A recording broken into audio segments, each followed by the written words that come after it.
Good morning, good afternoon, good evening, everyone. Thank you. My heartfelt thanks to all of you to joining with us in this special webinar. Today's topic is on secondary agriculture, how to make a beginning, policies, programs, and innovations. So we are honored to have with us our esteemed speaker, Dr. Ashok Dalwai, sir. He's a chairman of committee constituted by the Honorable Prime Minister of India for doubling farmers' income. And he also recently published a book on secondary agriculture.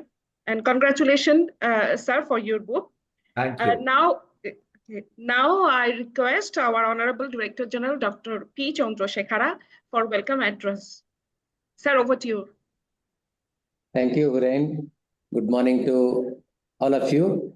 On behalf of CIRDAP family, I would like to extend a warm welcome to especially today's Honorable Speaker, Dr. Ashok Dalwai ji, and other esteemed participants from all the CIRDAP member countries and beyond. I'm very happy to note that some of the senior officials from Philippines, Fiji, Iran, Bangladesh, India, and many other member countries are participating, and many more definitely will join in the course of time. So on behalf of CIRDAP family, I would like to extend a warm welcome to webinar series 42. The focus of this webinar is on secondary agriculture, how to make a beginning. It is some tips for policymakers, administrators, practitioners, and other stakeholders who want to promote secondary agriculture.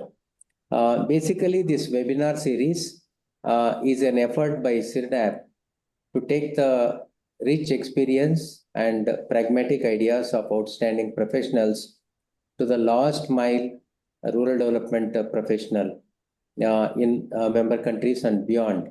This is 42nd in the series.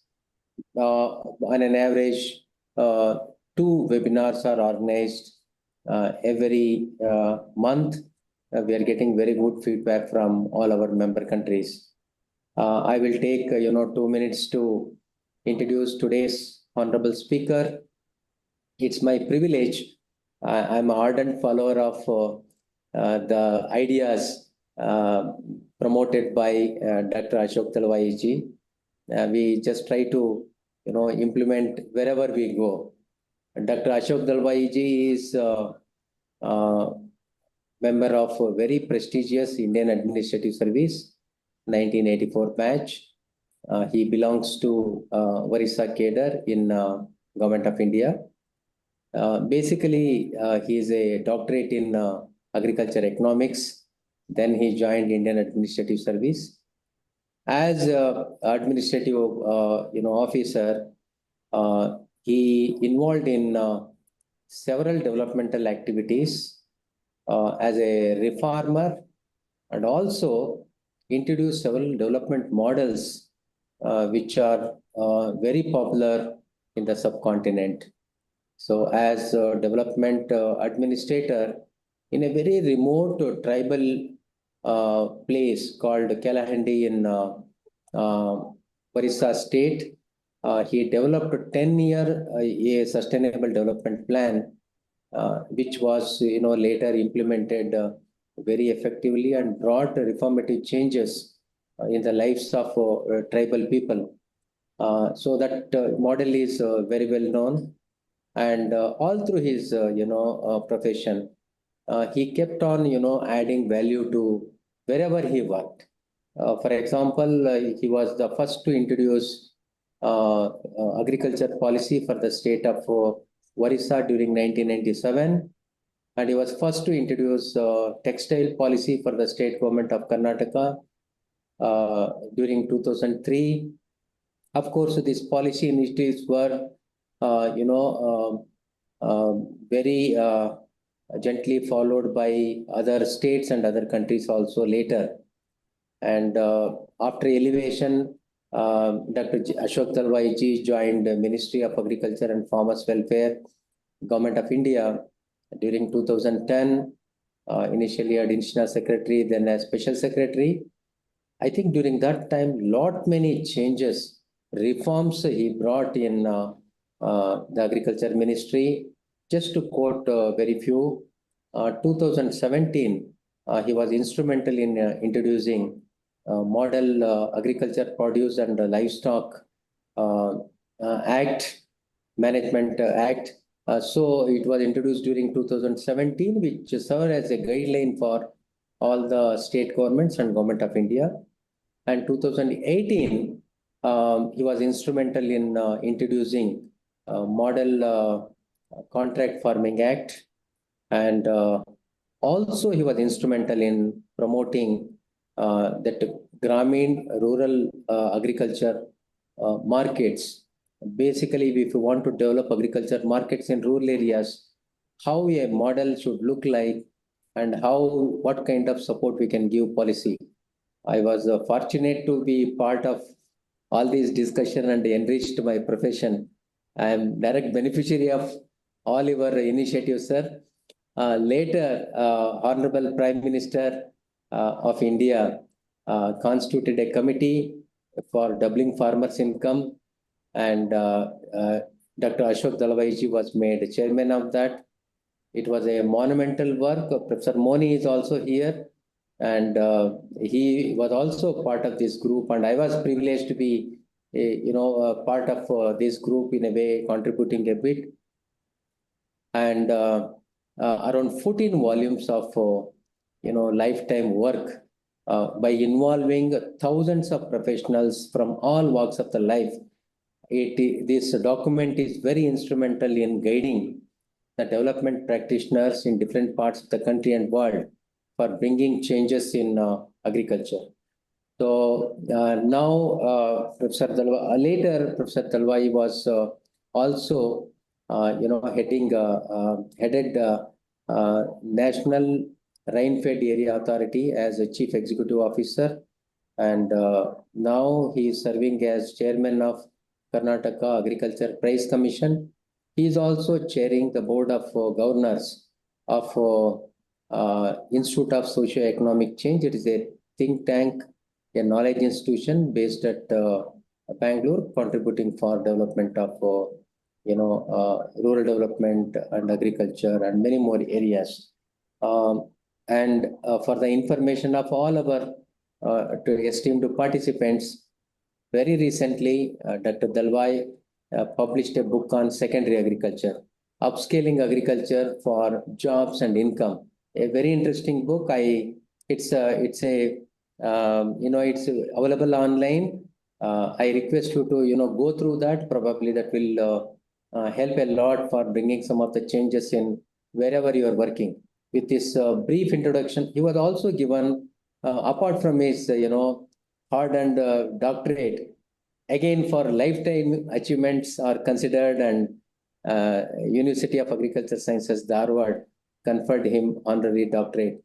He received many more awards. It's a long list, and we are very, very privileged to have Dr. Ashok Dalwai ji today.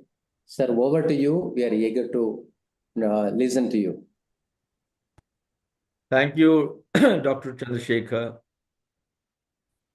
I have friends here in Dr. Chandrasekhar and, of course, Professor Moni, both of whom have been associated with me for more than many decades by now. And I must recognize their presence. And also, there are many other friends whom we have met briefly or a little more intensely in various organizations and at various fora. I'm not able to take everybody's name, but I do recognize all of you. Good morning, friends. And I pay my respects to all the members here who have joined this discussion this morning from different countries, all the 15 members of CIRDAP in particular. And at the outset, I would like to thank the Director General, CIRDAP, for inviting me to be part of your forum and share some of my thoughts this day. So we are all here as members of the sister countries. We are all neighbors. And today, in the globalized world, all countries are integrated much more robustly than ever before. Particularly, we all members of CIRDAP, in a way, belong to similar civilization, similar culture, with certain variations as they evolve on account of the local geography and over a period of time. But then, in a way, I must say that we all share the same past and we share the same destiny. Therefore, all of us have a special responsibility to work together, put in concerted effort, which means that we adopt collaborative research, we adopt partnership in rolling out policies and programs, and share best practices at the implementation stages so that everyone in each of our countries is able to evolve socially and economically and live a life of dignity. Today, I've been asked to speak about secondary agriculture. So as Dr. Chandrasekhar said, that very recently a book has been released by Springer Nature, Singapore. And this book has been co-authored by me along with another colleague, Dr. Tambara Singh, who is an associate professor in agribusiness management in Central Agriculture University, Samastipur, Bihar. I hope that you will be able to access it and then see how useful it can be in each of your contexts. It is a book which is comprehensive. It is, in a way, introductory in nature to the secondary agriculture. It also goes through different layers and then examines in the Indian context the importance of creating jobs and then generating job-led incomes for people engaged in agriculture directly and indirectly. When we say directly, of course, we mean the cultivator class. And when we say indirectly, it will be the landless agricultural labor who depend on agriculture for their livelihood. Taking the example of India, between 1951, when our first 5-year plan was launched, to this day, there's a change in the ratio between the cultivator class and the landless agricultural labor. While in 1951, the number of cultivators were more than the landless agricultural labor. For these 75 years, what we see is that there's a tilt towards the landless agricultural labor.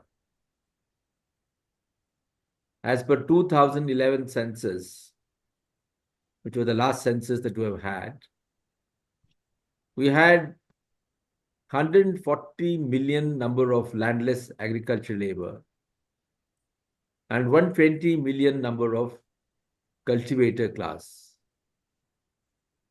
That means of the 260 million people dependent on agriculture directly and indirectly, the landless agricultural labor outpaces those actually practicing agriculture directly. And this could be the story across all the countries. I'm not sure of the data, but this could be the story. Given the trend of an increasing population everywhere, and the inelastic nature of the land,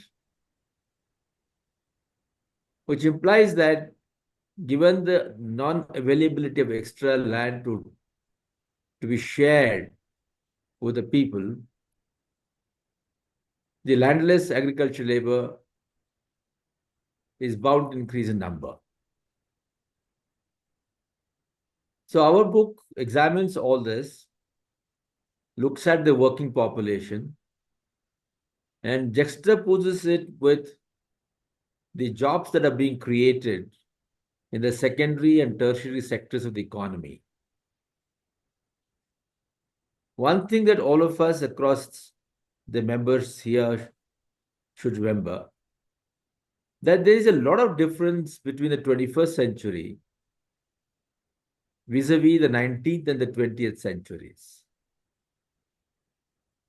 If we consider that 19th and 20th centuries saw the spread of industrialization and associated service sector, together secondary and tertiary sectors of the economy, they have not been able to absorb the surplus manpower engaged in agriculture and providing them gainful employment. The initial members who went through industrialization in Western society and Europe had the advantage of being early leaders, early adapters of industrialization, and therefore they had easier access to raw material and easier access to global markets. Therefore, they could gear up their production at an accelerated pace using increasing sophistication of science-based technology. So obviously, they were able to find more jobs for people who were earlier in agriculture.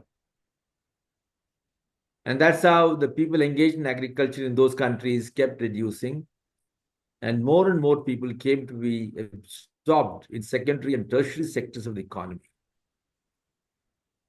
Now, all of us who are in a way late starters, who began our journey of industrialization sometimes in the mid-20th century, and by the time we have been able to catch up, there are two serious challenges that we're all meeting. One, of course, is the climate change, which impacts everybody, but impacts more those of us who are in the tropical climate. So climate change has its negative impact on all forms of production, particularly agriculture, and that includes all subsectors of agriculture that practiced on land, that practice in water, and everywhere else. And the second one is on the technology front. The technology that was deployed in the 19th and 20th centuries looks pretty archaic compared to the kind of technology that is today available. Not only is the mechanical technology itself getting more and more sophisticated, demanding lesser number of people to do the same nature of job, this complexity is further exacerbated thanks to the emerging suite of technologies. Today, digital technology, which itself is undergoing massive transformation almost on a daily basis, is what is considered as labor substituting. Whether it is artificial intelligence, whether it is use of Internet of Things, Web of Things, sensors, satellite imagery, all these technologies are making production more sophisticated, naturally very supportive of productivity, But from the human perspective, they become labor substituting. If we harp upon this, some of you might say that we are being Luddites. That means we do not welcome the new technology. Is that so? While it is true that new technologies also generate new kinds of jobs, but the ratio of the jobs that they can create would not be proportionate to the number of jobs being lost as a result of substitution.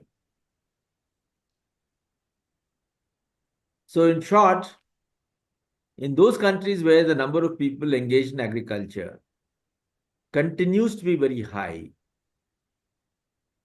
would be finding it hard to transfer the surplus manpower to other sectors of the economy, even as the secondary and tertiary sectors begin to blossom and mature across our countries.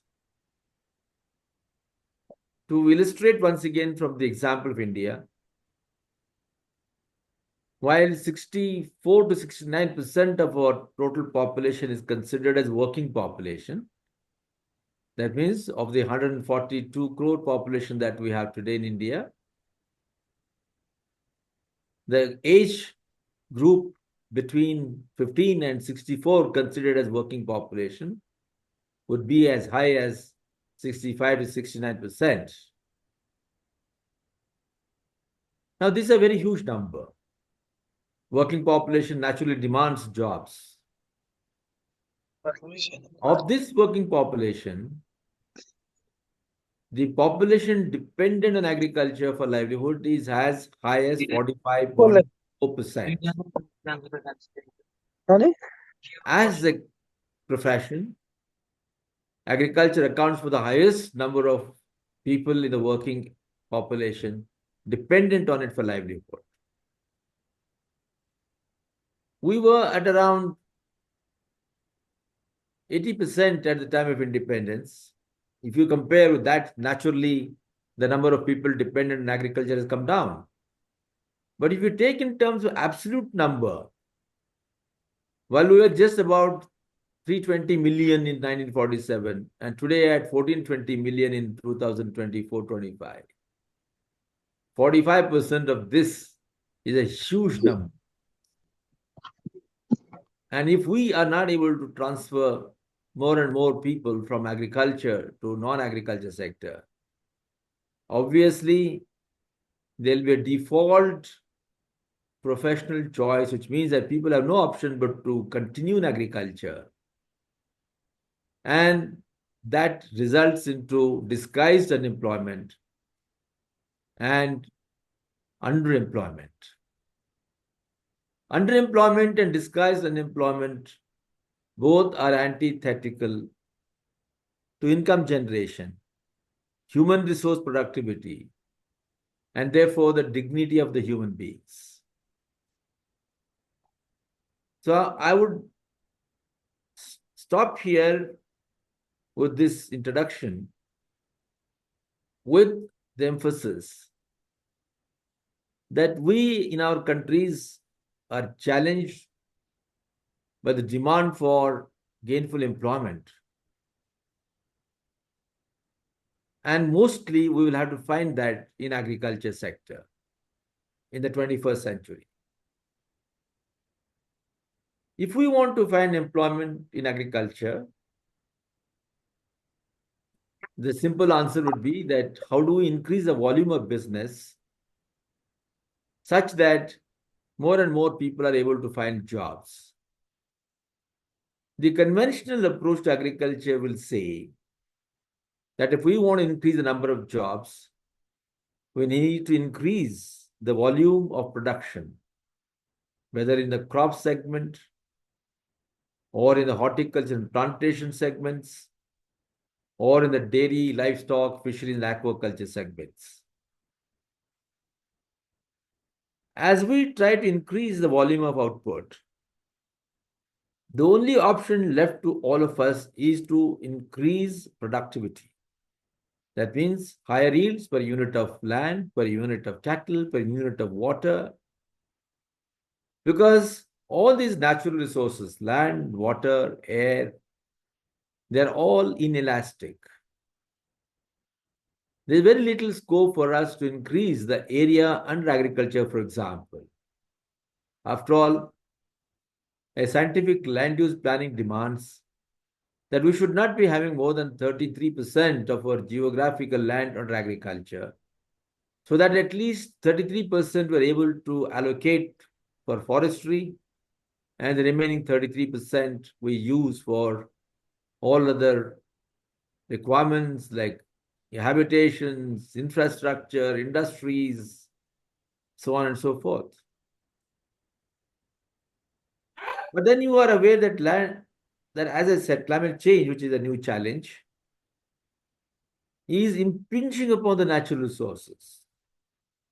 What we see, because of the increase in temperature, increase in the number of weather extremity events, and non-seasonality of precipitation, the productivity of these natural resources itself is under threat. We have lost biodiversity because of increasing population. There is human-animal conflict. There is decrease in the per capita availability of water. There is increasing pollution of atmosphere. And all because of the kind of technology we adopted so far in agriculture, industry, and other aspects of economy, that quantum of greenhouse gases being released continues to be higher. And that's how the climate change. So if the answer to finding new jobs lies in increasing productivity as a route to realizing higher production, but we are met by the climate change threat, then what is the way out?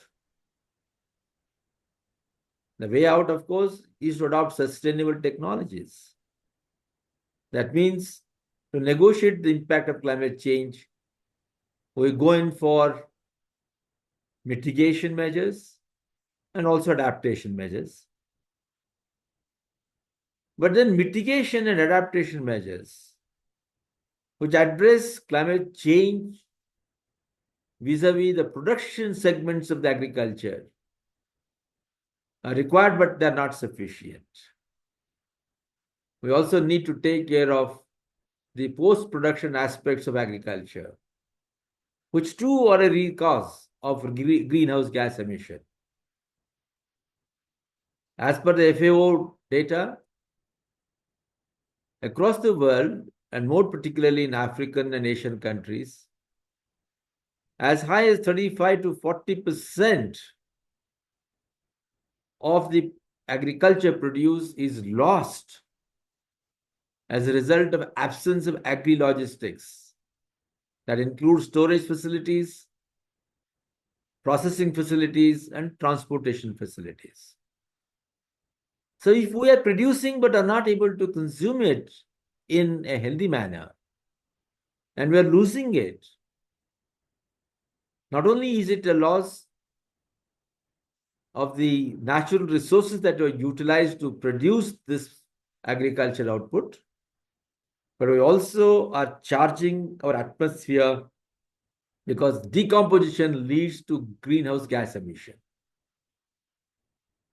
So this means that sustainability calls for mitigation adaptation measures through sustainable technologies at the production level and strengthening of agri-logistics at the post-production level, such that both together, when integrated seamlessly, will contribute to building robust value chains.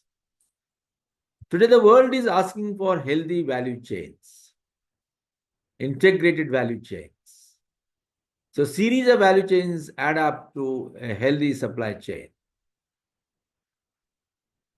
So, friends, if this is the requirement in the context of what I said in the first phase of my talk,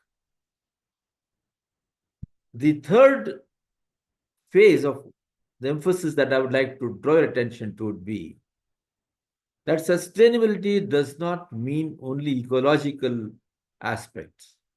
Yes, ecological dimensions are primary, are principal. But then we are dealing with farmers or human beings. A human being is defined as a rational animal in terms of economics. Is defined in different ways under different domains, but let's now stick to economics because we are now talking about the purchasing power of the human society. And if large number of people engaged in agriculture are there because they need to generate purchasing power such that they can live a dignified life,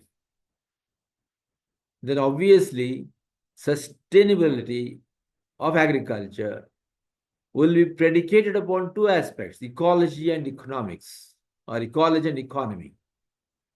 So how do you reconcile ecology and economy in such a way? While they are apparently contradicted to each other, we are now able to adopt new approach in terms of science, technology, and business management, such that we are able to marry economy and ecology and ensure sustainability. For agriculturists to continue in agriculture sector with gainful employment, they must be able to generate income. So in this context, I would like to share with you that how do you generate income? So income is integral to welfare of the people.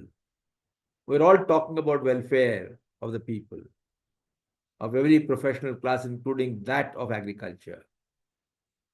Welfare can be defined in different ways.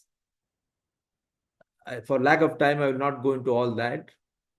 But we can agree on so much that welfare means that a family is able to meet all nature's demands as a human being. The best I can quote here is of Abraham Maslow, an American psychologist who in 1935,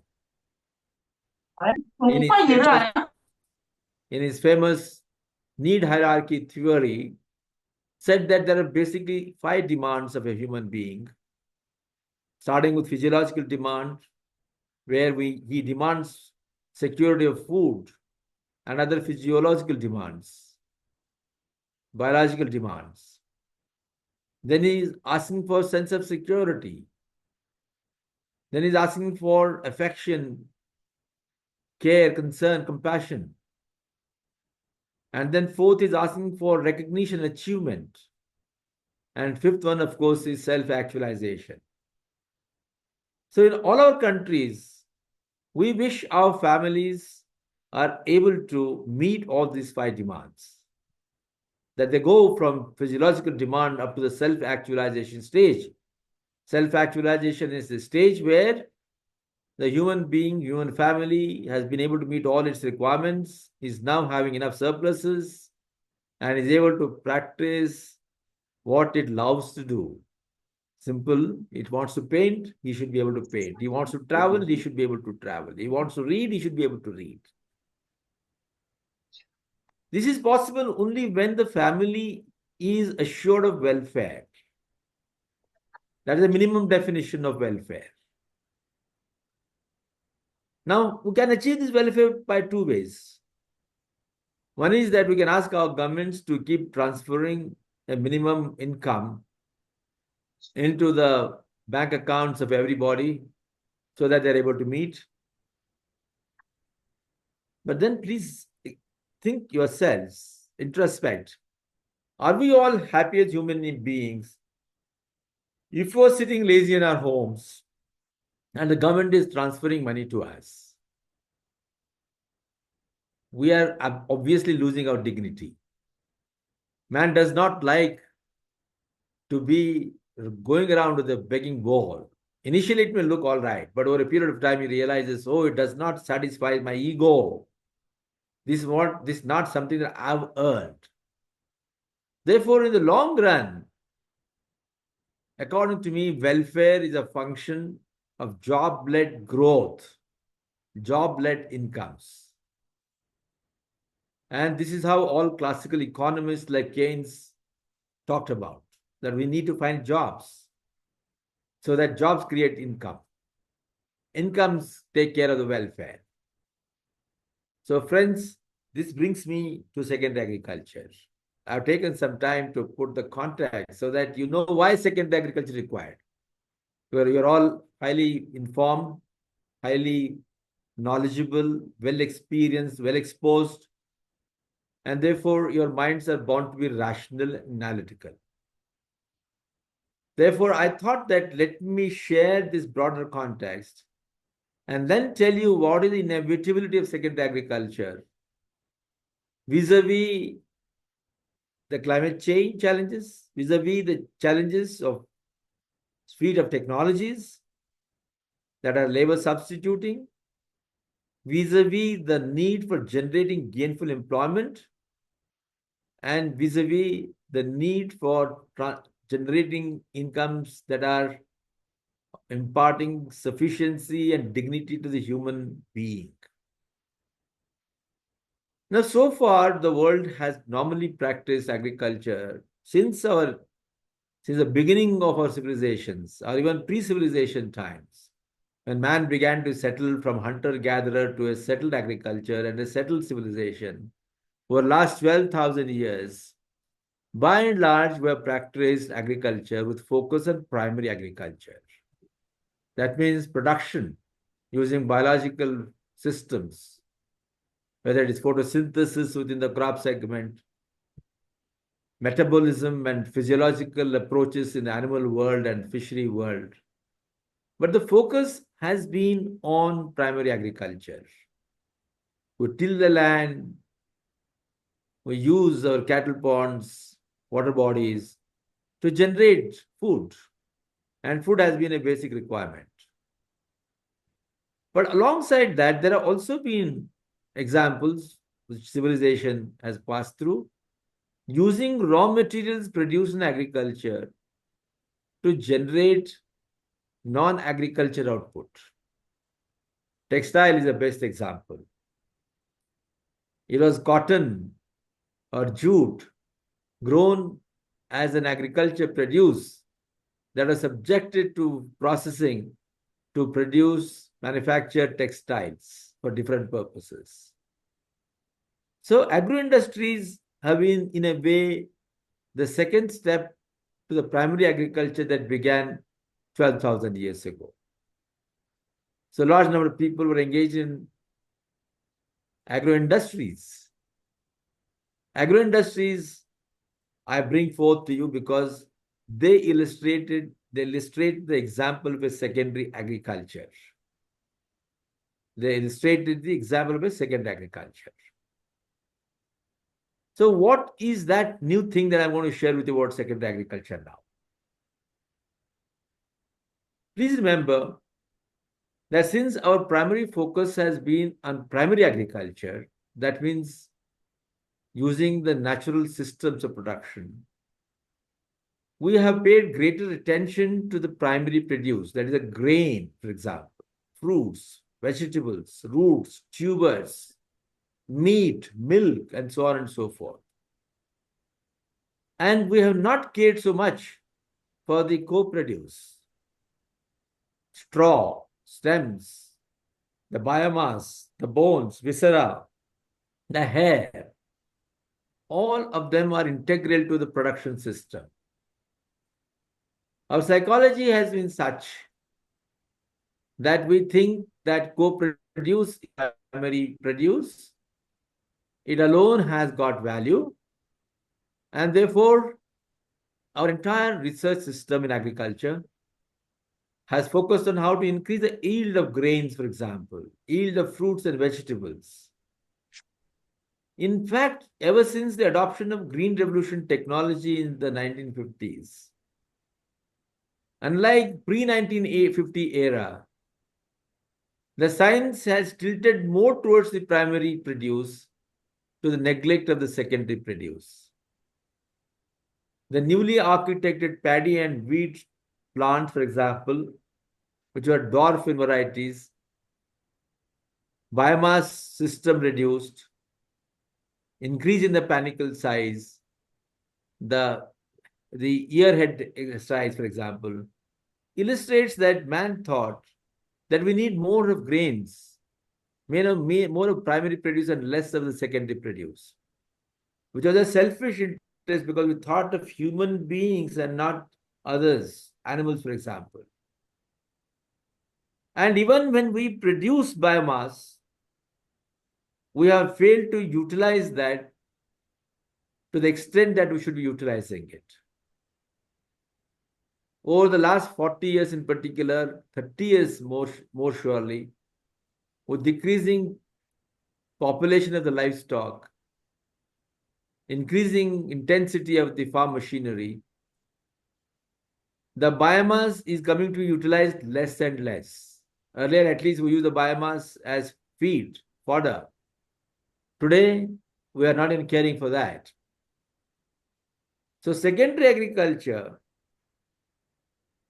tries to draw attention of the science, technology, policymakers, and the farmers also to the value of secondary produce or co-produce at par with that of the primary produce.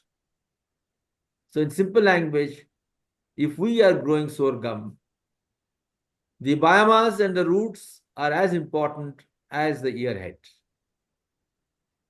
In case of cotton, the cotton straw is as valuable as the cotton lint. In case of sheep and goat, the meat and milk are valuable, but equally valuable are its bones, its skin, its hair, and so on. So secondary agriculture, the first principle that should be remembered is we do not distinguish and discriminate between the primary produce and the co-produce. At the biochemical level, if you go into the organic chemistry, the basic compounds that make up the primary and the secondary produce are similar, but organized in different forms. That's all. They're all made up of the same starch. And if they're made up of the same starch, for example, then we should be able to convert starch into sugar, into different forms of sugar, and then utilize them to manufacture different products that human society requires. So the first principle of secondary agriculture, because we are to talk about how to ground this. And since value chain is important, I want to drive home the point that value chain begins not on the farm, but it begins in the labs. It begins in science, technology. So unless our scientists are reoriented to architect their hypothesis in a new form, where both primary produce and secondary produce are given equal importance, then we cannot promote secondary agriculture. So that is the first foundation. The second one is that we need to now go into processing. Just as we cannot use most of the agriculture produce in a raw form, it has to go through some kind of a processing, at least primary processing, let's say paddy or pulse or any other cotton. It has to go through some kind of a primary processing to make it usable.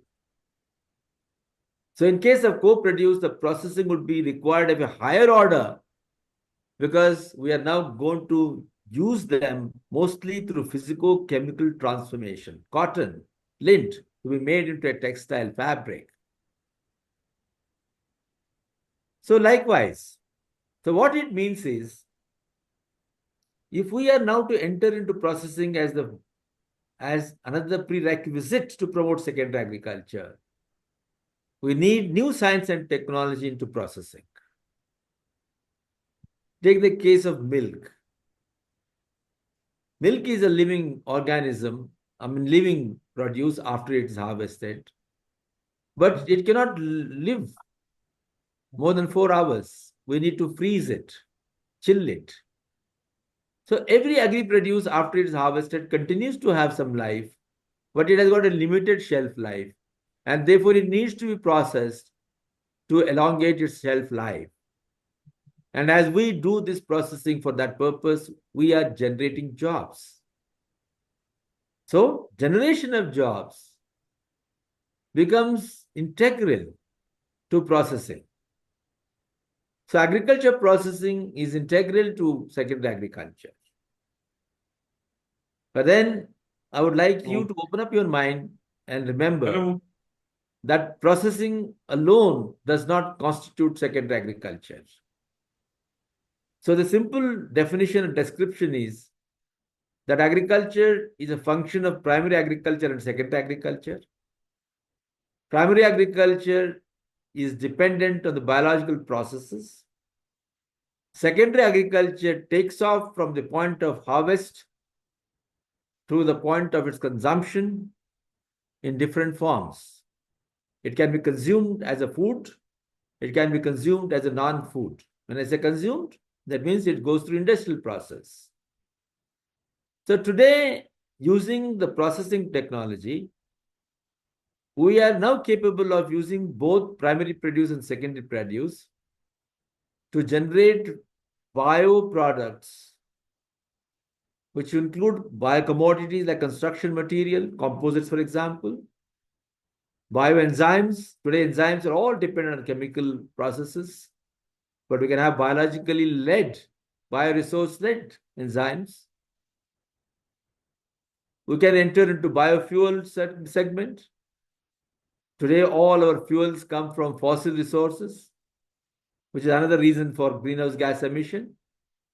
So secondary agriculture, based on new form of science that generates both co-produce and primary produce and are subjected to proper processing technology, will be able to generate both food and non-food demands of the society, of human beings, of livestock, and every other living form. So secondary agriculture, therefore, in doing so, generates more jobs than what a primary agriculture can generate. So this is how, in the era of labor substituting technologies, in the era where we have been wasting our agricultural resources, both primary and secondary produce, we'll be able to now recognize the value that these contain, and then we utilize them for purpose of generating the demands of the society, and in the bargain, we generate jobs. So secondary agriculture is all about utilizing the resources more efficiently and generating jobs by deploying appropriate technologies. The fifth point I would like to take you through is that let's not go away with the feeling that processing alone constitutes secondary agriculture. No. In our Doubling Farmers' Income report, we have Professor Moni and Dr. Chandrasekhar, my friends who are associated with us in writing this report, where we dedicated one particular volume number 9, to secondary agriculture, where the basic concepts of secondary agriculture were developed.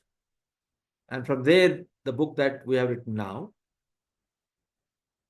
We were talking about various kinds of activities that also can be constituted as secondary agriculture. We have surveyed the definitions of secondary agriculture as practiced in the world in our book. You can have a look at that. There are different definitions of secondary agriculture in different countries. But I feel that in countries like India and other members of the CIRDAP here, where the culture, civilization demands are similar, our definition has to be much more comprehensive than what is the definition in the United States or Europe. In our countries, where there is greater demand for a sustainable system of production, we think of 3 types of activities, and we call them as type A, type B, and type C activities. Type A is where what I spoke so far, utilizing the primary produce and the co-produce for processing and generating jobs. Type A focus mostly on primary produce, and type C focuses on using the co-produce for generating jobs. Let's say, for example, we use pickles to make, we use mango or lemon to make pickles, simple one. That is a primary produce and a type A activities. But type C, where we use, let's say, the biomass to produce biochar. It's not a food consumption, it is a non-food, but it is utilized in agriculture. But we produce biochar, which is so important these days in all our soils. There's a type C activity. Or use leaves to make paper plates, to make plates, so that we don't use paper. We use biologically generated leaves, broad leaves of various species to make plates for consumption, to be used in consumption. But here, in between these type A and type C, there's another category which I would like to emphasize on, because in our countries, these are very important. And these are not processing in nature. They are also biological in nature. These are what are called, based on the principles of economics, which are described as supplementary and complementary in nature. As you know, supplementary relationship between two activities means two activities are surviving together, but they do not influence each other either positively or negatively. Let's say, for example, we grow two crops. The simplest example. We grow jawar with another cereal. There is no relationship that benefit each other, but they both are being put together, because if one fails, another crop stands, and so farmer gets something. Or we have crops and we have trees on the bunds. The tree may not be enriching the crop in any way, but then we're utilizing the land more efficiently. Here it's just a supplementary relationship. But there is, more importantly, what's called a complementary relationship. The best example is raising of honeybee amidst a crop. As someone has rightly said, the day all the honeybees are killed, agriculture will be killed. Bees are very important pollinators. Without bee, we cannot have cross-pollination. Without cross-pollination, we cannot have fertilization. We cannot then have proper yield. While bees support pollination, the plants provide the flowers and therefore the basic food required for the bees. Here it is complementarity. So, as you see now here, the two agricultural activities, which either are supplementary in relation or complementary in relation, they are both biological in nature. They are not systems of processing.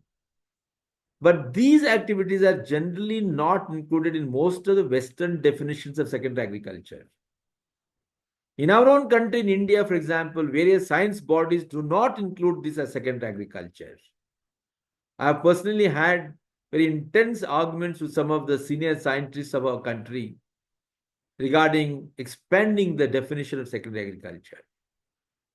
But from the economics perspective, from the perspective of utilizing natural resources more efficiently, utilizing the advantages of biological systems, I am of the firm opinion that including supplementary and complementary relation-centric activities under the roof of secondary agriculture is very important.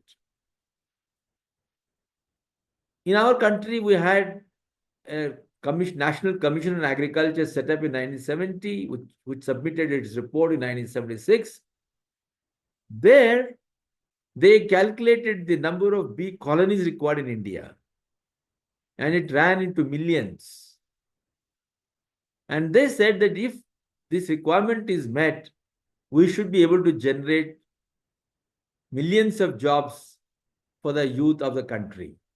Just imagine, within just the bee colonies, as an enterprise, will be able to generate large number of jobs. So whether it is backyard poultry, whether small cattle rearing activity and associated activities, or let's take the case of raising mushrooms, which is a very nutritious food. Mushrooms require a bed. That bed comes from paddy straw or other kinds of bioresource generated in agriculture. A resource that may have gone waste now is being utilized to raise another activity called mushroom cultivation. Of course, it will require other support activities. It will require a spawn production center. Therefore, you need to set up a lab. We need to process the output. So there are other activities that will also add to jobs. But so much can be remembered that secondary agriculture must have type A activity with focus in using primary produce, type C activities with focus on using co-produce, and type B activities where complementary and supplementary nature of relationships that exist between and among different activities are harvested. So in grounding secondary agriculture, we need to understand these different dimensions. Now, let me quickly take you to the next stage because that is very important from the perspective of grounding. In short, what we understand now is that agriculture does not end at harvesting. Agriculture continues its journey from post-harvest right up to its transportation through agri-logistics, storage, processing, wholesale, distribution, retail, etc., etc. The entire value chain is formed. So if this is what is required, now the issue is at what scale do we ground these things? At what scale do we ground these things? In scales of economy, as you know, we can have an enterprise, whether it is agriculture or non-agriculture, either at micro enterprise scale, or at small scale, or at medium scale, or at large scale and even mega scale. As we move up from micro scale, that means cottage and village industry, for example, as we move up from this micro enterprise level to the small, medium, large to the mega, the changes that occur are changes in sophistication of technology. The intensity of technology increases. Intensity of management increases. Intensity of capital increases. That means as we move up the scale, the people are more likely to be employees than employers.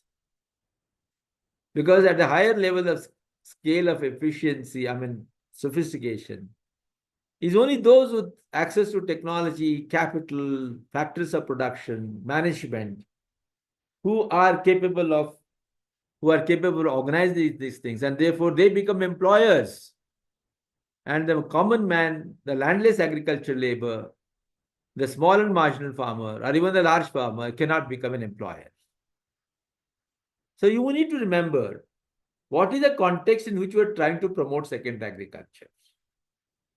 If we are interested in helping the landless agricultural labor, the smaller and marginal farmers, to find gainful supplementary activities outside of his season, and therefore supplementary income, then according to me, micro enterprise is the best way forward. Because he can practice this micro enterprise either as a cottage industry or as a village level industry in his own surrounding, near his farm, in his own village. So the advantage is that he doesn't have to migrate out to urban center. And today, migration, which is mostly distress migration in search of jobs, has become a social problem. The spreading squalor in the cities is giving him an unhealthy living environment, is leaving his family behind, exposing them to all kinds of vulnerabilities. So where is welfare once again? Therefore, friends, the first option, according to me, when it comes to the small and landless farmers, small and marginal farmers and landless labor, who are large in number, micro enterprise should be our first option. Because there, these people become employers or they become self-employees and do not become employees under somebody else. I think in most of our countries, through the civilization, the challenge has been to convert wage employees into self-employees. We want self-employees, wage employees go and work for somebody else. That does not bring them great dignity. But as self-employees, entrepreneurship promotes dignity because he's a master of his own destiny in that case. However, given the large amount of produce, both primary produce and co-produce that we generate in our countries, we will have to move up the scale to small scale, medium scale, large scale. Not only because the volume of produce is high, but because in order to generate the demands, as I said, bioproducts, bioenzymes, biofuels, which are highly sophisticated, you need sophisticated technology. And that technology is organizable only by people who have access to capital, etc. So therefore, large-scale industries also become inevitable. In that case, yes, we are finding jobs, new jobs for the landless agricultural labor and the small and marginal farmers.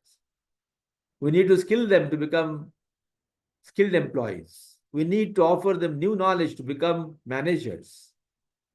But then it is a new setup. So the point is that we can have processing or enterprises built up from the smallest scale called micro scale to the largest scale called mega scale.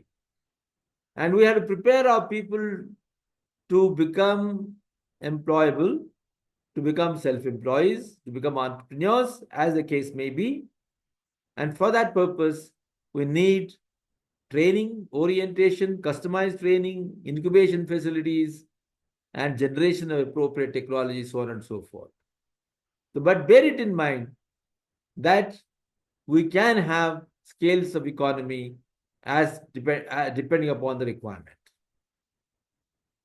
The last issue that I would like you to remember is, if we are promoting micro enterprises, you all must have read the book Small is Beautiful by E.F. Schumacher.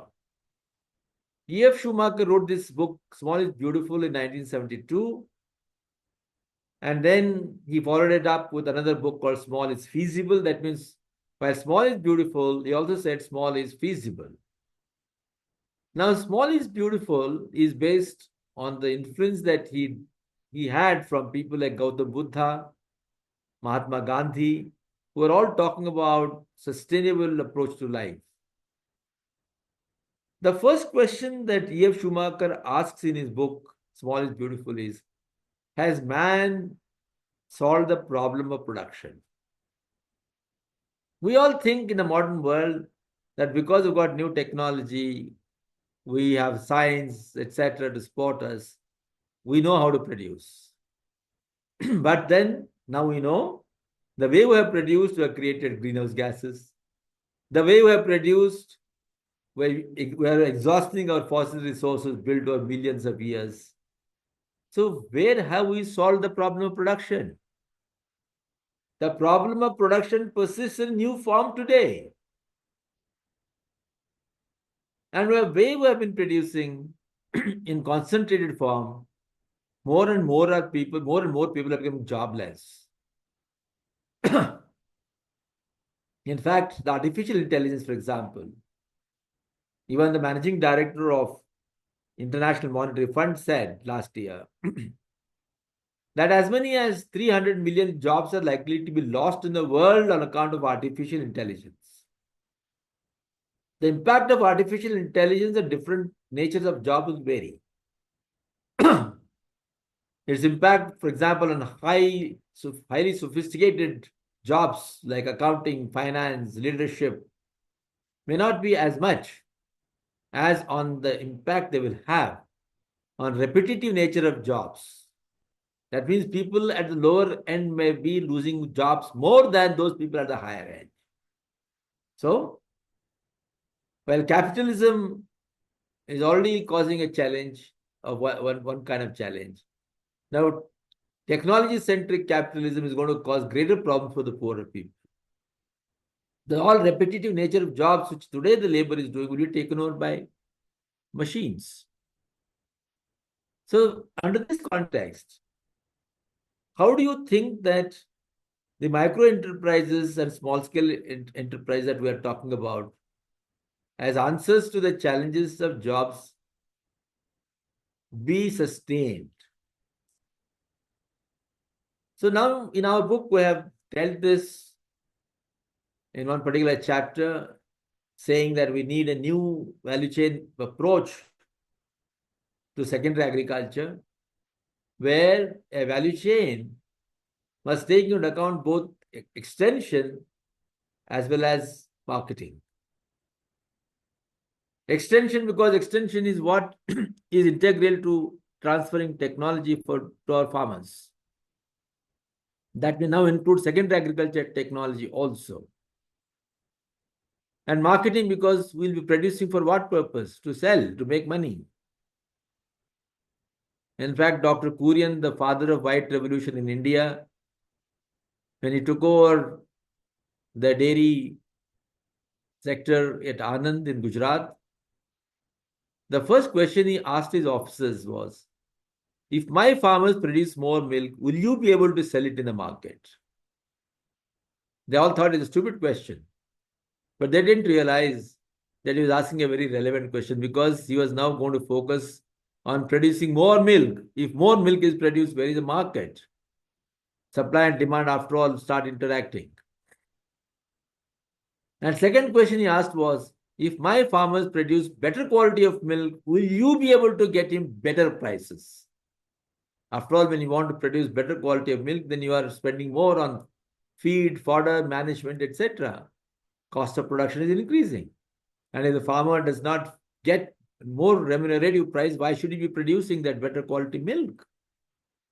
So therefore, friends, here, extension and marketing, which today have been conventionally looked at as two mutually exclusive interventions, have now to be brought together as seamlessly integrated value chain intervention. So one of the new focus that I would like to highlight with lots of emphasis is, do not look at agriculture extension and agriculture marketing as two different components, but as seamlessly integrated, because we need production based on marketing demand, marketing based on production possibilities. So a value chain now becomes a value system. There's a two-way flow of knowledge. While the farmers moves from the farm gate to the market, market is sending back market intelligence on prices, quality, demand, etc., etc. So we need a value chain system and not just a value chain. So now in this context, I want to say the same artificial intelligence, digital technology can be deployed appropriately to integrate the decentralized systems of small production units. Because we talked about micro enterprises, we talked about small and marginal farmers. While the systems of production, both in agriculture and post-production, are going to be small in nature, 1 acre, half an acre, 2 acres, or a micro enterprise, a cottage industry, where not more than 2-3 members of the same family are engaged, like making a papad, making a pickle, making a ketchup, making a toy, or in a village level scale where not more than 10 people are engaged. These operational scales become a challenge, as you know. Operational scales at input and output management become a challenge, because they are decentralized systems of production. Their bargaining power in purchasing the inputs is weaker. Their bargaining power in selling the produce is weaker.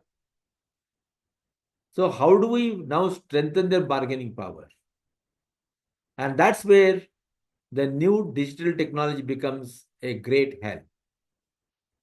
So unlike in the 19th, 20th centuries, in the 21st centuries, a new tool is available in the hands of the poor people who, by deploying digital technology, will be able to integrate the spatially distributed, the decentralized systems of production.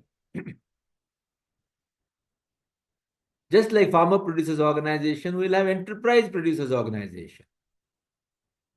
So EPOs, entrepreneurs coming together to buy their inputs required for their manufacturing, buying their inputs required for production on the farms,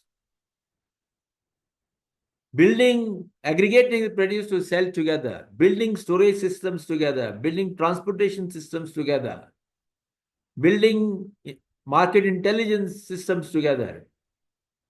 Therefore, the digital technology, which is disruptive in a negative manner, can also be converted into a positive disruptor, and the small producers brought together to negotiate with the markets in a more efficient manner. So I think I will stop here by summarizing that today the world is challenged by climate change and labor substituting suite of emerging technologies. Today the world, the late adopters like all of us, are challenged, unlike the Western societies, by market competitiveness and climate and increasing demand for jobs because of increasing population and working population. We're challenged by our inability to transfer surplus manpower from agriculture to non-agriculture. We are challenged by the ability to increase our production by bringing additional resources because of the inelasticity of these resources. Therefore, friends, the option for all of us is to utilize the resources, both primary produce and co-produce, without any distinction and discrimination, and then have a new approach to science and technology and agriculture science and basic sciences, where our hypothesis changes. And now we add new traits, not just a yield improvement, not just climate resilience, not just natural resource management efficiency, but also job creation. And therefore, the post-harvest technology, including the processing, including the incubation facilities, new policies, new labor policies, new industrial policies, all become integral to job creation. And while secondary agriculture should not just mean processing, but should also include those activities which are both complementary and supplementary in nature, we in our country should be focusing on micro enterprises and small scale enterprises. And in order to make them competitive vis-a-vis the large scale industries, we need deployment of digital technology. So the digital technology, which in a way seems a disruptor negatively, can also be converted into a positive disruptor for our people. So this calls for new orientation, new knowledge, new skills, and agriculture therefore becomes not a profession of the ignorant, but it becomes a profession of the knowledgeable. So agriculture in the 21st century is knowledge-centric, science-centric, technology-centric, and digital technology-centric in particular. And then in 21st century, agriculture is not going to fade into insignificance. In fact, the world challenged by climate change has begun to revert to bioeconomy. So last point is bioeconomy. That means economy dependent not on fossil resources, but on bioresources. And circular economy, where we use and reuse, and we do not produce to waste, as has been the principle in the supply-led economy. In the supply-led economy, supported by aggressive marketing, we always have thought that we keep on producing and creating demand without reference to the resources being wasted. So in the 21st century, bioeconomy complemented by circular economy will enable the secondary agriculture to grow and prosper. So I'll stop here. Thank you very much. And I hope that I've been able to communicate what I wanted to communicate and what you wanted to listen. But I'll be open to question and answer. I'm also open to being corrected, amended by your observations. And I will be sharing the link with Dr. Chandrasekhar so that he'll be able to share with all of you about the book where it's available. This book is available as a hard copy. It's also available as an e-book. You can all either access the e-book or also buy this book for your libraries, for your offices, and hopefully that we all members of the CIRDAP work together, sail together, and realize our common destiny. Thank you. Namaskar.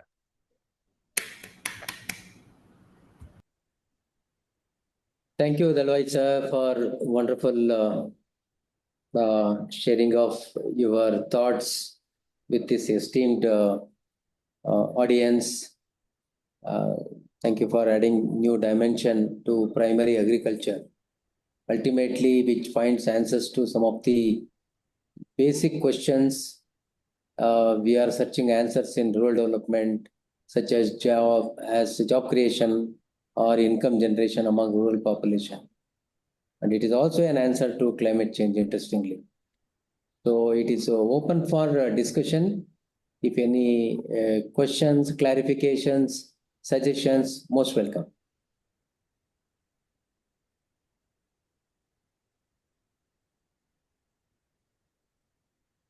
Sir, am I allowed to ask Muhammad Israr's IRDP expert, CIRDAP, sir?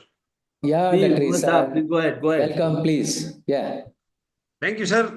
And thank you very much to the presenter who very elaborately explained the biomass production as well as the grain production, and which ultimately leads to job creations and a number of other ancillaries industries.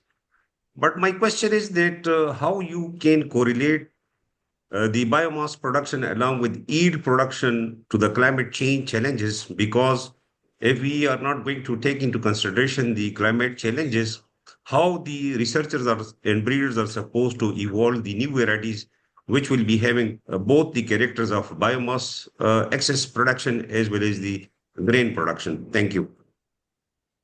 Yeah, thank you, Dr. Saab. See, let's one thing remember, and I personally believe very strongly, that science has no limitations. The frontiers of science can be continuously expanded. It only depends what is your hypothesis. Our hypothesis so far in agriculture, because we're all constrained by food, was to increase the yield, and therefore we bred short duration dwarf varieties where the biomass was converted more into grain and less into other parts of the plant. We can always have a new hypothesis where we have more grains and more biomass. So there are now new breeding technologies. Unlike the previous times when we had only conventional breeding technologies, today, as you know, we have biotechnology at our command. We have done gene mapping of most of the crops. We have got also mutation systems today where you can actually mutate the crops too. So the science has no limitations. Further, we need to focus simultaneously on sustaining, nurturing our biodiversity. In the name of Green Revolution technology, we have been promoting mostly monocropping at the cost of diversified farming, which was innate to our systems in all our countries.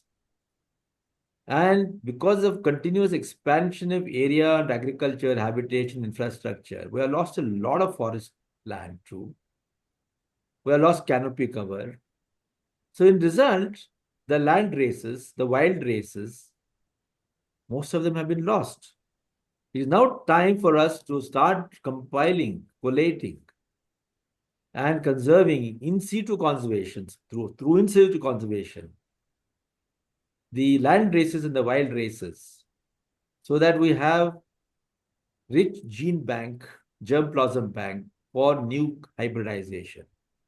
So it is possible for us to have a combination of both primary produce and secondary produce. And simultaneously, we reduce wastage. Food loss and waste today is one of the biggest curse on earth. Food loss and waste also results in greenhouse gas emission. It has been estimated that if we take decomposition of food, agriculture produce, as a result of poor management, this country called food loss and waste would rank number 4th in the quantum of carbon dioxide equivalent being generated on Earth. The first one being China, which produces the maximum greenhouse gas. Then it is United States. Then it is India. And then it is this country, animal called as food loss and waste. Now, food loss and waste happens on account of two things. Food loss is a technological issue. Food waste is an ethical issue. Food loss happens because we don't have good agri-logistics. That means we don't know how to transport, how to store, and therefore in the bargain, the food agriculture produce gets decomposed and we lose it.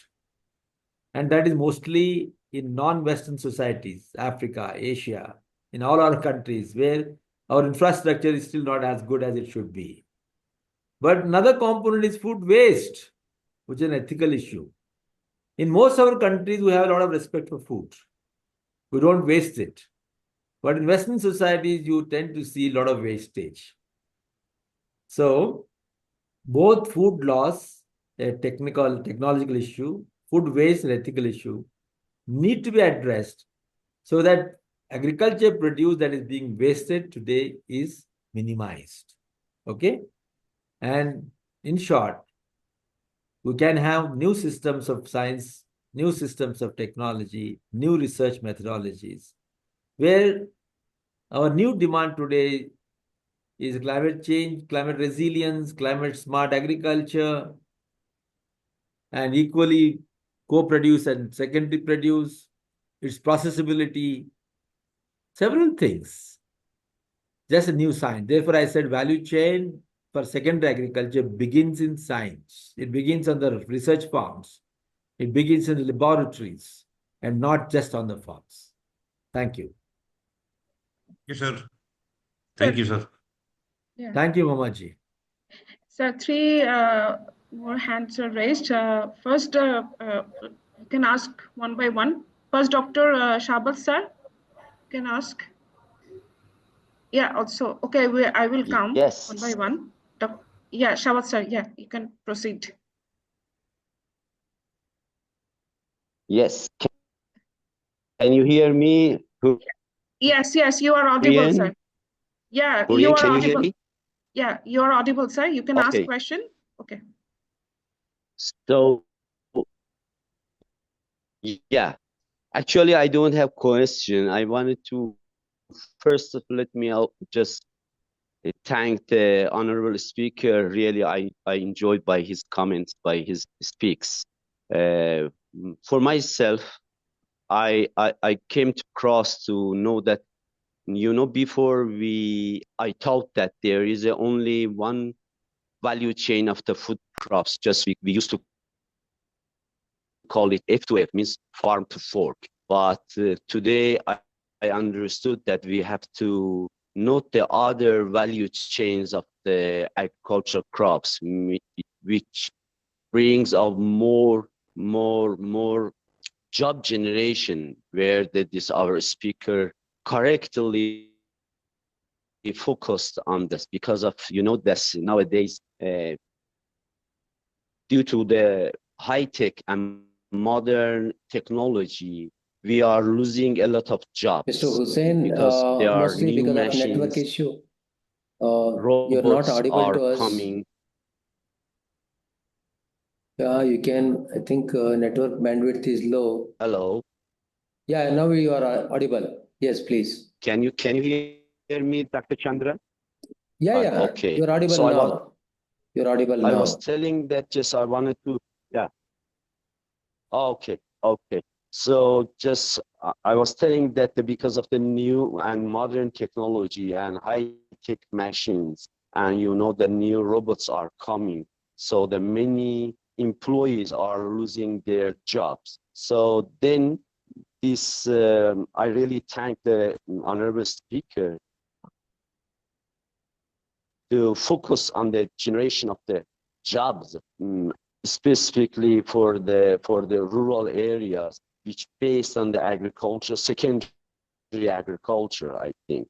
So other than the job generation, I think if we use the residual of the agricultural crops, these losses, I mean, we will have less pressure on the natural resources like water, like soil, and also we will have less fertilizers and chemicals in the agricultural crops, which indirectly comes to the human health, and as he also mentioned, animal or just livestock health, just and many things. So indeed, I wanted to endorse the speaker regarding this secondary agriculture, which has more values on value chain, different, as I told, the different value chains than the F2F, means far to our natural resources, and new chance to get the more jobs for our rural areas. And Honorable DG CIRDAP, really thanks for the organizing this kind of workshop, which the CIRDAP experts can share their experiences and knowledge with us and with member countries. Thank you very much, sir. Thank you. Yeah, thank you, Shahbaz Sahab. Thank you very much. I couldn't agree more with you that all our countries must focus on efficient use of natural resources, improving productivity by adopting sustainable technologies, and of course, job creation. I think jobs is the future. And therefore, second agriculture provides an option to just substantiate your own hypothesis. In our own country, for example, where agriculture processing is still not very high, where around 12% of our agriculture produce that is being processed in food sector, and in non-food sector, not more than 3%. Still, the largest number of jobs are created in this sector. As many as 6.3 million jobs are created here. So what it means that if only we can increase our processing, for example, which will lead to better use of all the resources, we'll be able to multiply the number of jobs that we create in our countries. And in most of our countries, food and non-food processing are both at a very low level. Non-food processing particularly requires a very good technology. So research has to focus on new technology. And maybe you can borrow technologies from Europe and America, where there's already availability of sophisticated technology in non-food sector. So through agreements. So once we're able to deploy that kind of technology, we will be able to use our resources better and simultaneously generate large number of jobs. Thank you. Great. We have more questions coming up. Yeah. I think let the question be very brief. One more Questions. Yeah, I think Dr. Bindu Madhav, he wanted to ask some question. Okay. Later, Dr. Binay, then followed by Mr. Ram. Yeah.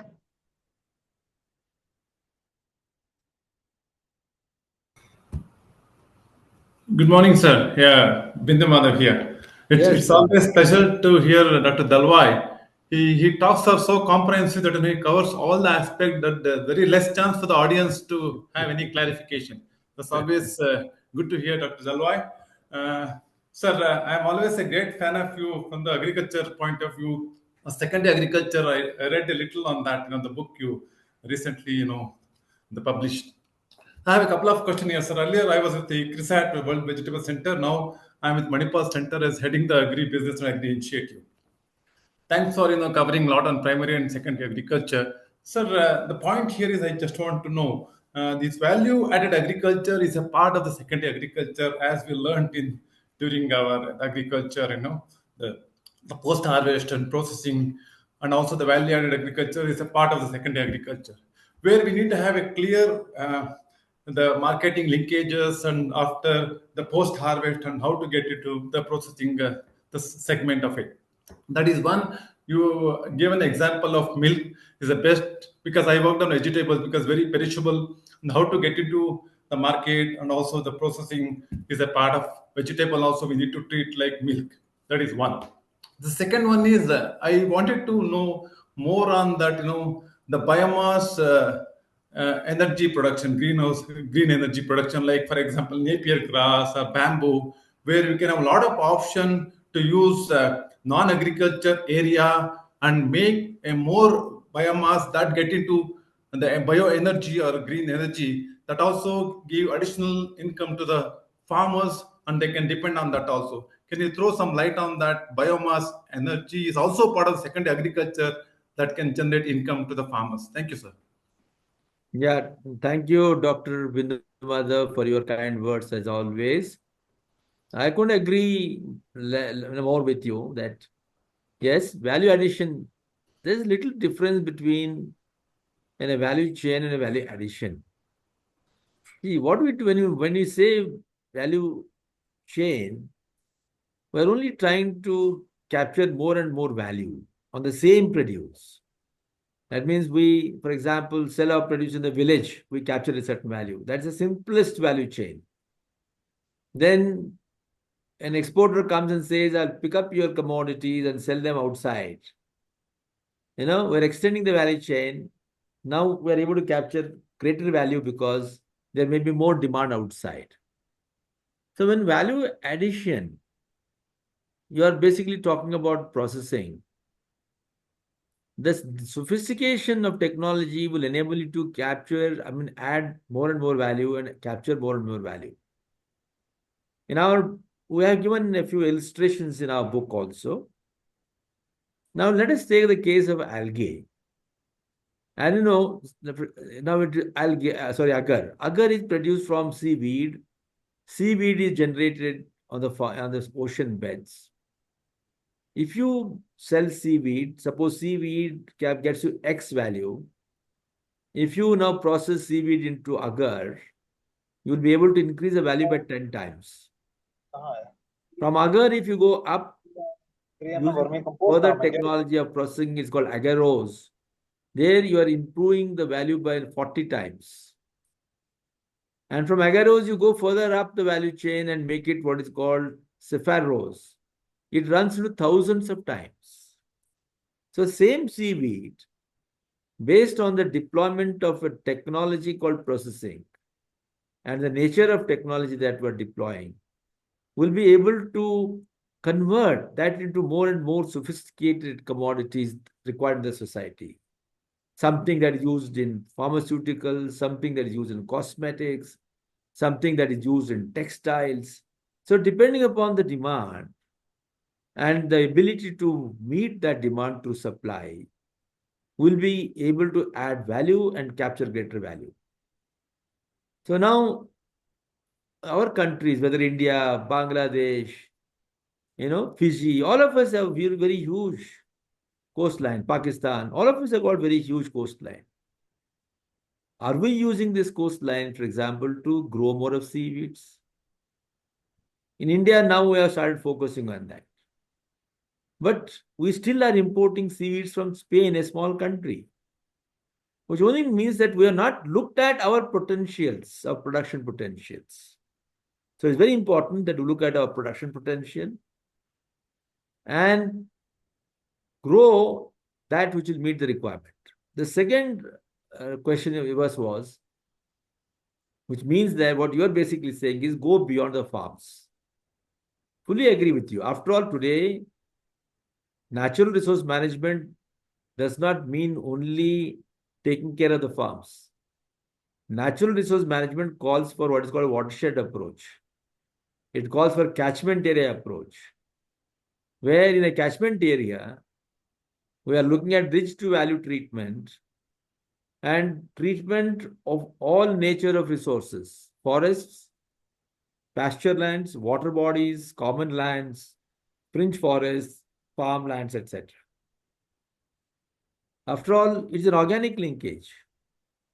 If you do not take care of the ridges, forest areas, for example, then there will be soil erosion because of water.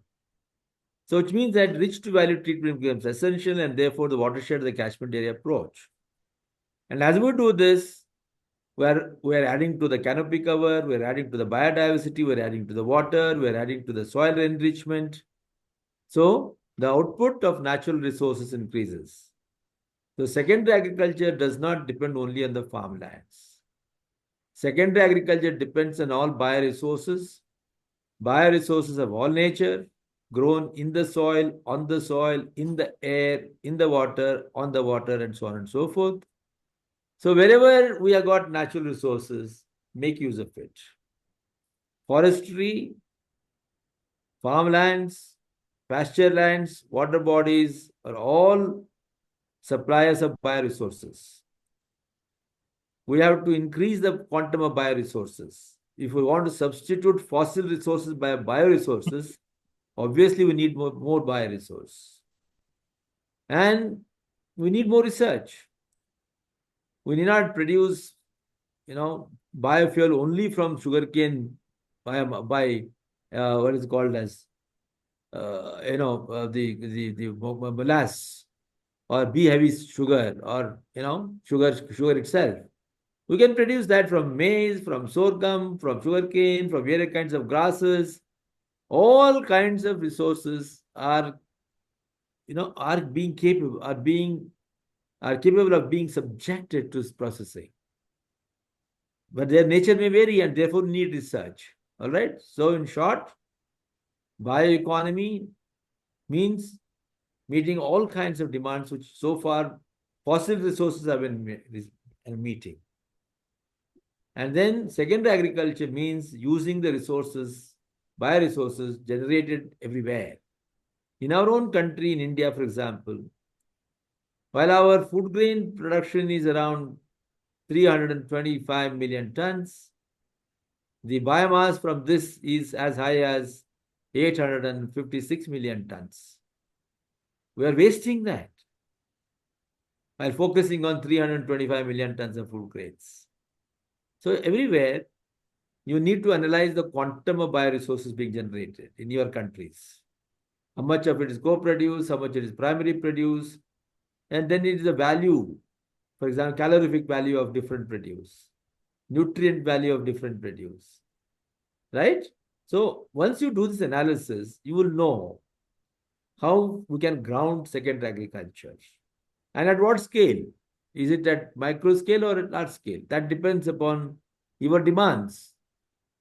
You are interested more in produce and less on jobs, go for more sophisticated technology. You're interested in balancing these two, go for medium scale industries. You're interested more in jobs, go for small scale industries or micro scale. So I think any enterprise has to be grounded in the context, social context, in the political context, in the economic context. That has to be decided by the policy makers of the respective countries. Thank you. Thank you, sir. Now, Dr. Binay. Actually, we have a very limited time, but still. Yeah. Sir, we are not thank you very audible. much. Okay, thank you. Thank you. Yeah. Now, I'll just very briefly ask the question. So, first of all, thank you very much, sir, for this very enlightening, your lecture at and as well as about the book. We will definitely try to read the book. My very brief question is: so, what kind of an institutional arrangement or economic system that you think will be appropriate for promoting this secondary agriculture? I would like to like you to throw some light on that. The reason I ask is because the kind of activities that you will need to promote the secondary agriculture, as you said, it has to be a knowledge driven, technology driven agriculture, and a lot of expenditure has to be made in terms of promoting the marketing, and there are a lot of things. So a lot of investment will be required. So do you think that the government in the South Asian context, for example, will be able to sort of spend so much of money, or you think that corporates should also be invited to participate participate in this whole process. The problem is if you invite the corporate, there is always in this region, you look at a bit of suspicion. And we know in India, those farm bills, what happened. So what do you think that what kind of an institutional sort of setup or arrangement will be appropriate for, achieving the goal that you have sort of, proposed in your book or in your lecture? Thank you. Yeah, thank you very much. See, one thing is certain that first we need a commitment on the part of the government. That means a policy has to be adopted by the governments to promote secondary agriculture as integral to agriculture. So let me say that today, wherever we have ministries of agriculture, or departments of agriculture, under that we need to have independent directorates of primary agriculture and secondary agriculture. In our state, as a part of DFI, we did recommend that. And I'm happy that at least a few states have adopted this. Karnataka, my own home state, is the first state to have set up an independent directorate of secondary agriculture, so that there is a coordinating agency.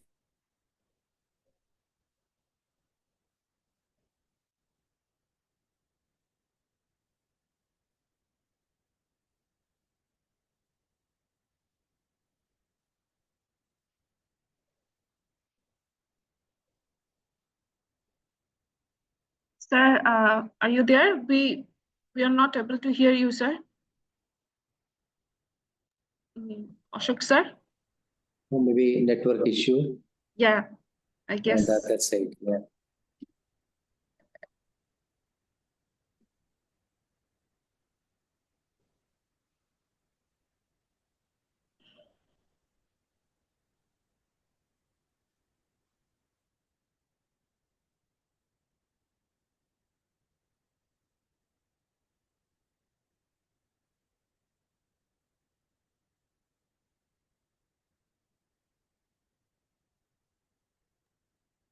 He is disconnected from the session. We can ask him to join if possible again. Okay, sir.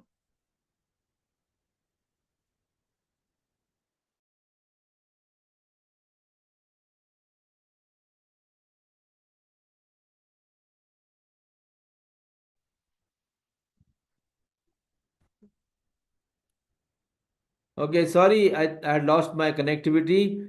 So let me be short and then say that yes, we need systems and structures. We need support of science. We need the support of both government and private sector. We need not discriminate between them, because a lot of activities happen in the private sector. The corporate social responsibility, the civic society organizations, non-government organizations, all of them need to come together. And then, yes, resources are always a constraint, but then you will see that in your own respective countries, these activities are being practiced in different departments, somewhere in rural development, somewhere in agriculture, somewhere in women and child, somewhere in food processing. So we need an organization which sort of brings them all together. What India has done, as I told you, some state governments have started setting up independent directorates. Second, the ICAR, Indian Council of Agriculture Research, which is our primary national agriculture research body, has set up an independent institute today. In Ranchi, we had in 1939 an institute set up for lac research. Now that same lac research institute has been upgraded as National Institute for Secondary Agriculture, so that it is able to coordinate with various research centers on how to generate more bioresources, on processing technologies, on developing different modes of transfer of technology. So I think every country will need to certainly adopt a policy of secondary agriculture, will need to put in place some kind of directorates, which is authorized to undertake research, promote research, promote training, set up incubation facilities. Like in India, we have got incubation facilities both under government and non-government sectors. In fact, number of incubation centers under the non-government sectors has been growing. So I would say that tap the resources available wherever they are possible, but certainly the NGOs in particular, the civic society organizations, And the policymakers, think tanks, through their speeches, through the writing, must be able to advocate strongly that we need secondary agriculture. It is an answer to climate change, answer to need for sustainability, jobs, income, and so on and so forth. So, and all our countries more or less are similar at different levels, and the demands are similar. So, if we all do it together, there will be that much of what is called weightage, and always a good point has got the tendency to impinge the other side very quickly if the critical mass is acquired. So if all of us work together, we'll be able to realize that critical mass required to promote secondary agriculture. If 20th century was a green revolution century, 21st century should be the secondary agriculture century. This is what I personally strongly believe. Thank you. For the time constraint, we will take one more question, one last question from Echo India, Mr. Ram. Thank you so much. Thank you so much. And thank you so much, Dr. Sir, especially for wonderful lecture. Thank you so much, sir. So actually, I have a questions. The Green Revolution succeeds due to the strong teamwork between scientists and agriculture extension worker. But nowadays, today we observe a fall in this collaboration in agriculture extension, especially in terms of number, in terms of quality, in terms of workload, especially for extension worker. So how do you feel in new concept and research can effectively reach to the field? So I just wanted to your viewpoint of view, sir. So on this, sir. Thank you. Yeah, thank you, Dr. Ram. See, you certainly are right that today there's some kind of a dissonance between scientists and the extension workers.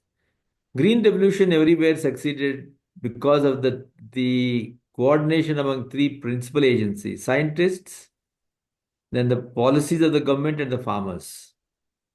Extension agencies of the state governments were responsible for connecting science and farmers. Today, once again, for secondary agriculture, we need that kind of a linkage, the relationship, policies of the government, so that there are incentives, science and technology, which is able to generate new technology, and then a very strong extension system. The difference today, vis-a-vis what happened in 20th century is, today we should have a manpower and technology combined extension.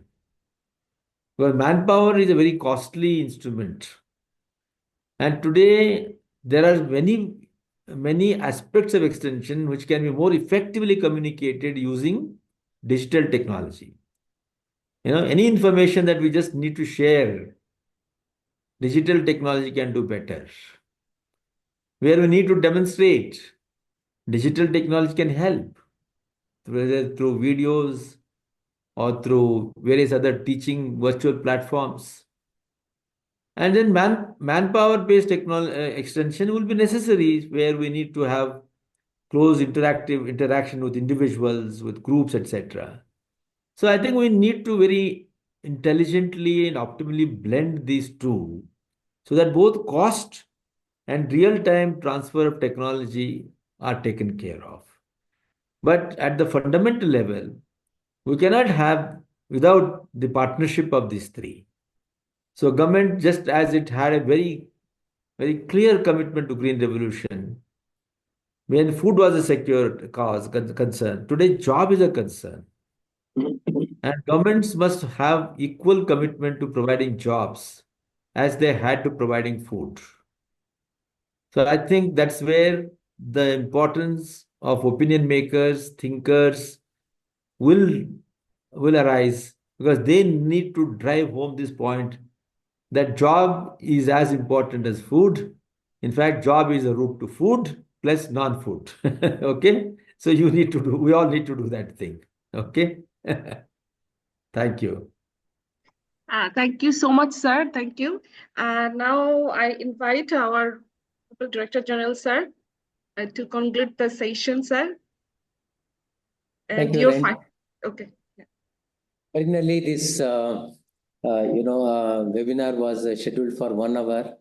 Now we are crossing around 2 hours. That itself is an indication, not only attracting but also retaining the audience from all the member countries, CIRDAP member countries, for this 2 hours webinar is an indication the kind of interest generated during the presentation as well as the discussion. I would like to thank Dr.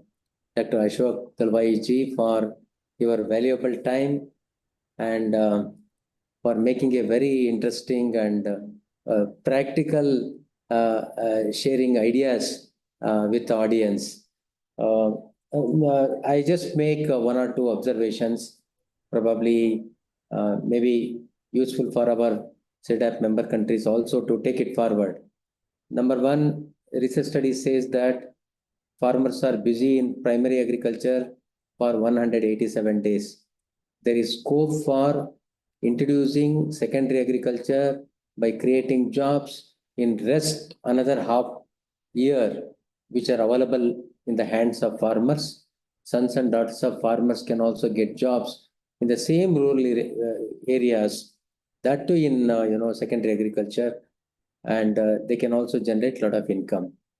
And there is need for, there was a very interesting question, there is need for reorienting our scientists and extension functionaries for reorienting research priorities and also extension strategies. And reorienting our institutional structures, what we have, whether it is policy making or research or extension organizations. And how can we take them from primary agriculture to secondary agriculture? So these are all some of the challenges, but shifting from primary agriculture to secondary agriculture, it is not difficult task. It is only some kind of reorientation and a determined efforts are required. So this presentation gave us a lot of food for thought. Thank you very much, Dalwai sir, for your valuable time. This entire conversation is going to be in CIRDAP YouTube channel, and whenever you are free, you can revisit this again, enjoy the talk, also share with your colleagues and other interested people so that they will also get benefited. So with this, it's my duty to thank Dalwai sir for your valuable time, and all our participants from member countries, starting from Indonesia, Philippines, Fiji, Iran, Pakistan, Bangladesh, Sri Lanka, many countries, they have participated, India. Thank you very much for all of you. We will try to come out with more and more interesting topics like this in the days to come. Over to Hurain for final word. Thank you so much, sir. I would like to extend my heartfelt gratitude to our honorable speaker, Dr. Ashok Dalwai, sir, actually for his insightful and this thought-provoking address. And my feeling was only 1 hour or 2 hour session is not enough for this for such a vast type of topic, and also such honorable big person like Ashok sir. So I feel like that for the secondary agriculture, we need series of webinar, separate webinar to cover all the vastness. Sir, truly thanks from bottom of our heart from all the staffs from CIRDAP, and also thank you all our esteemed partner, esteemed participants from joining all of our 15 member states. Or as DG sir already mentioned, member states' name. Thank you once again to everyone who joined and contributed to the success of this session. And hopefully you will again join to our next webinar sessions. And I would like to all of you and request to subscribe our official CIRDAP YouTube channel. I have put that channel link in our chat box. So there you can find this valuable session by Dr. Ashok Dalwai. Entire recording will be there.